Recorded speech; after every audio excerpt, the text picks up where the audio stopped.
Imagine you wake up tomorrow and check your numbers. You hit the jackpot. Millions of dollars tax-free.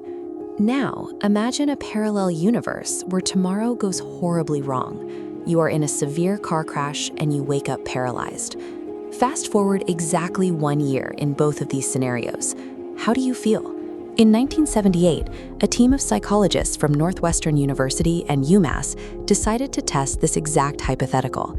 They didn't run a simulation. They found people living these exact realities. The researchers tracked down 22 major winners from the Illinois State Lottery, 29 paralyzed accident victims, and a control group without these extreme experiences. The data collected from these three groups exposed a serious error in how the human brain calculates the value of an experience.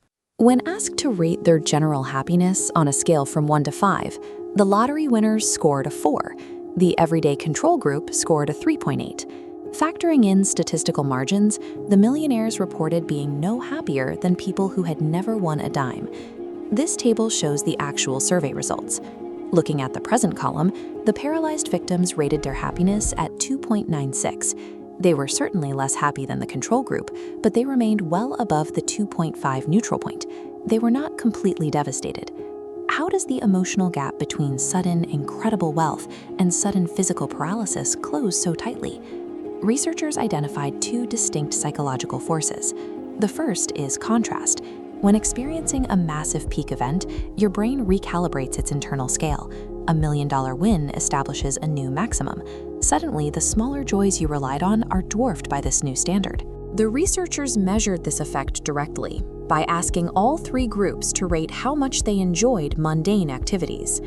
The lottery winners rated these ordinary events as significantly less pleasurable than the average person did.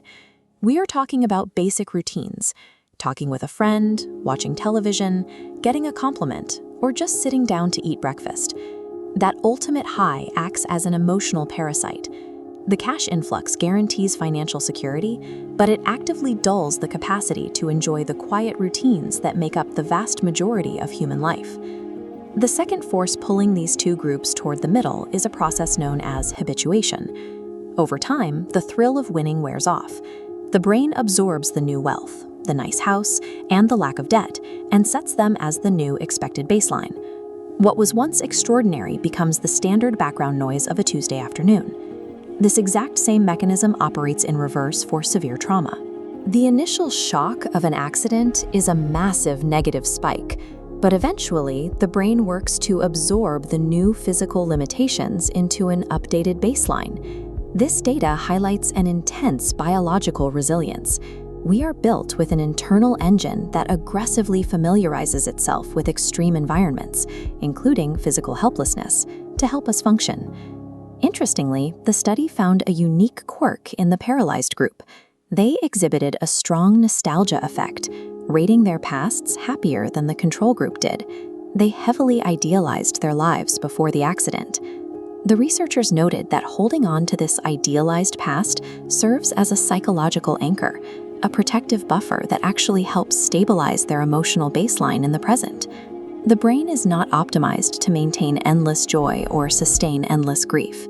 Its primary function is to drag you back to a stable middle ground, so you can wake up, process your environment, and find a way to survive. For over a decade, the idea that humans adapt to everything, good or bad, became psychological dogma.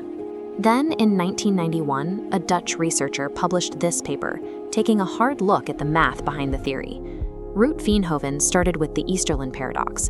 This was a famous economic claim that rich nations are no happier than poor nations, which people used as proof that money doesn't matter.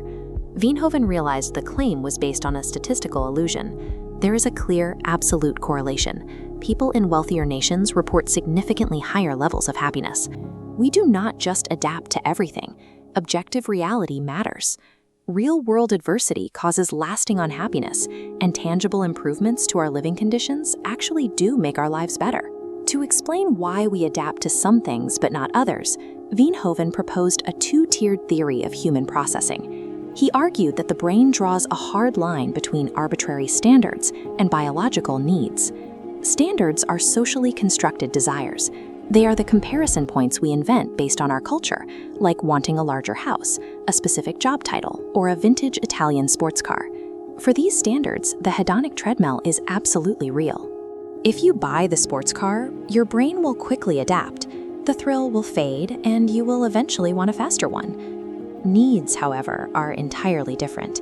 They are fixed, evolutionary requirements built into our biology, like sufficient food, physical safety, and deep, meaningful social bonds. We never adapt to the deprivation of these biological needs.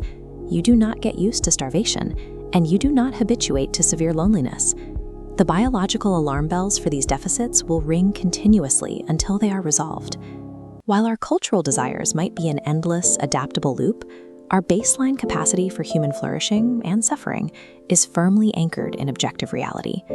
This leaves us with a highly practical playbook for navigating our own psychology. First, stop chasing massive, isolated peak experiences. Over-indexing on extreme dopamine hits only inflates your baseline and makes your daily routine feel dull. Second, redirect your time and resources toward fulfilling your non-adaptable needs. Investing in close relationships, personal autonomy, and a secure environment yields a permanent return on happiness that your brain will not erase. True, lasting contentment does not come from trying to outrun the hedonic treadmill. It comes from investing deeply in the parts of our humanity that were never on it to begin with.